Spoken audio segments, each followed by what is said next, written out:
অসমৰ 16 অনূৰ্ধ্ব ক্ৰিকেট দলৰ আন্তঃৰাষ্ট্ৰীয় টুৰ।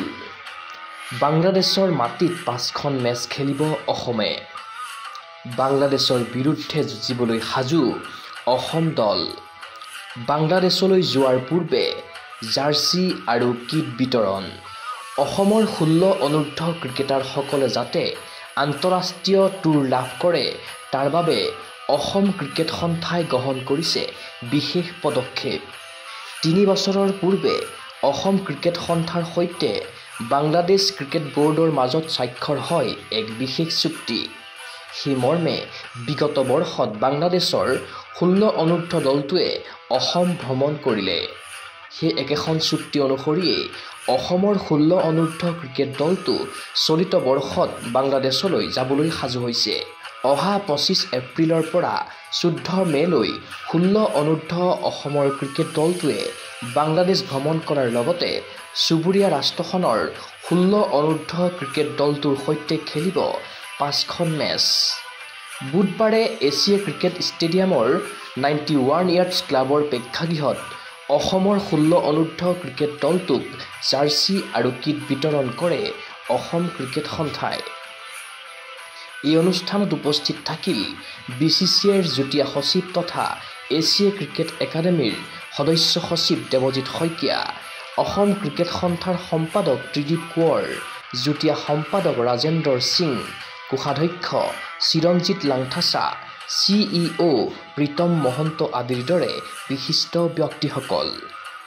সকলোৱে অসমৰ 16 অনূৰ্ধ্ব ক্ৰিকেট দলটোৰ সৈতে মত বিনিময় কৰাৰ লগতে যাচিলে শুভেচ্ছা। এই সন্দৰ্ভত জনালে BCCIৰ যুটীয়া সচিব দেৱজিৎ শইকীয়াই। অসম ক্ৰিকেট সন্থাৰ লগত বাংলাদেশ ক্ৰিকেট বোৰ্ডৰ এখন চুক্তি হৈছিল আজি প্ৰায় 3 বছৰ আগত। সেই চুক্তিৰ মতে আমাৰ যিটো under-16 ষ্টেট টীম আছে সেই ষ্টেট টীমটোৰ লগত বাংলাদেশ নেশ্যনেলৰ টীমৰ under-16 টীমটোৰ বছৰেকীয়া এক্সচেঞ্জ প্ৰগ্ৰেম এটা আমি ঠিক কৰি থোৱা আছে।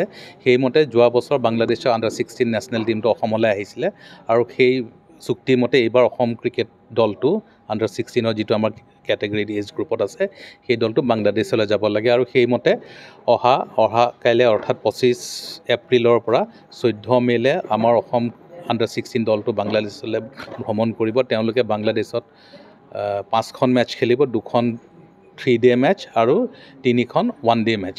আৰু এই মেচকেইখন অনুষ্ঠিত হ'ব ৰাজশ্বাহী আৰু বাগোৰা বুলি 2খন ঢাকাৰ পৰা প্ৰায় 200-250 কিলোমিটাৰ দূৰত 2খন চিটি আছে। সেই চিটি দুখনত এই খেলকেইখন অনুষ্ঠিত হ'ব। আমাৰ অসম দলটো আমি 16জনীয়া দল এটা গঠন কৰিছোঁ আৰু দলৰ লগত সত্যগোপাল চক্ৰৱৰ্তী তেখেত মেনেজাৰ হিচাপে যাব, ফৰ্মাৰ ৰঞ্জিত ট্ৰফি প্লেয়াৰ আৰু আমাৰ ছিনিয়ৰ টীমৰ ছিলেক্টৰ, আৰু চিফ কোচ হিচাপে যাব সুব্ৰজিৎ শইকীয়া, তেওঁ অসম ৰঞ্জী দলৰ কোচ হয়। এই দলটোক আমি অসমৰ যিটো আমাৰ একাডেমি আছে একাডেমি আৰু অসমৰ যিটো যোৱা বছৰ under-16 বিজয় মাৰ্চেণ্ট ট্ৰফি ভাল পাৰফৰ্মেঞ্চ কৰা প্লেয়াৰখিনিক লৈ পেলাই গঠন কৰা হৈছে। আৰু আমি আশা কৰিছোঁ যাতে অসম ক্ৰিকেট সন্থাই আমাৰ যিখিনি য়াং উঠি অহা ক্ৰিকেটাৰ আছে তেওঁলোকক এটা ইণ্টাৰনেশ্যনেল এক্সপ'জাৰ দি আগন্তুক দিনত যাতে তেওঁলোকে এটা ভাল ক্ৰিকেট কেৰিয়াৰ গঢ়ি তুলিব পাৰে তাৰ কাৰণে প্ৰচেষ্টা এটা লোৱা হৈছে। উল্লেখ্য যে বাংলাদেশৰ বিৰুদ্ধে 16 অনূৰ্ধ্ব অসম ক্ৰিকেট দলটোৰ নেতৃত্ব দিব অমন যাদৱে। তদুপৰি উপ অধিনায়কৰ দায়িত্ব পালন কৰিব ৰাহুল তামুলীয়ে। 16জনীয়া অসম দলৰ বাকী খেলুৱৈসকল হ'ল ক্ৰমে ডামিয়ান ৰচুল, অভিজ্ঞান ভট্টাচাৰ্য, জুলিয়েন কোঁৱৰ, শাৰভিন দাস, আলহাম ৱাহিদ, মানস প্ৰতিম বৰ্মন, ৰুদ্ৰ বৰা, মনীষ মাহাতো, অমিত চৌধাৰী, দেৱজিৎ দাস, কানাইয়া কুমাৰ ঠাকুৰ, অৰ্ণৱ মাধৱ গগৈ, উদয় ভাস্কৰ শংকৰ আৰু অচ্যুত দাস।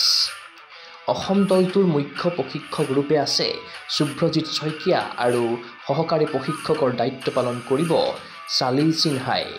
আনহাতে টীম মেনেজাৰ হিচাপে বাংলাদেশলৈ যাব সত্যগোপাল চক্ৰৱৰ্তী।